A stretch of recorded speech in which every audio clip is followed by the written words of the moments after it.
بسم اللہ الرحمن الرحیم۔ صلاۃ الحاجت کی فضیلت۔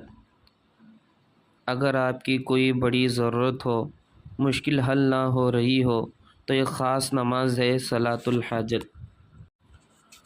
رسول اللہ صلی اللہ علیہ وسلم نے ارشاد فرمایا، جو شخص کسی ضرورت کے لیے اللہ کے سامنے جائے اور 2 رکعت نفل نماز پڑھے، پھر اللہ کی حمد و ثنا کرے، نبی کریم صلی اللہ علیہ وسلم پر درود بھیجے اور اپنی حاجت مانگے تو اللہ تعالیٰ اس کی دعا قبول فرماتا ہے۔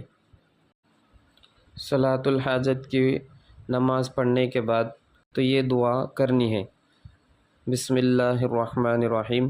لا الہ الا اللہ الحلیم الکریم، سبحان اللہ رب العرش العظیم، الحمد للہ رب العالمین، اللہم انی اسألک موجبات رحمتک وعزائم مغفرتک والغنیمۃ من کل بر والسلامۃ من کل اثم، اسألک الا تدع لی ذنبا الا غفرتہ ولا ہما الا فرجتہ ولا حاجۃ ہی لک رضا الا قضیتہا لی۔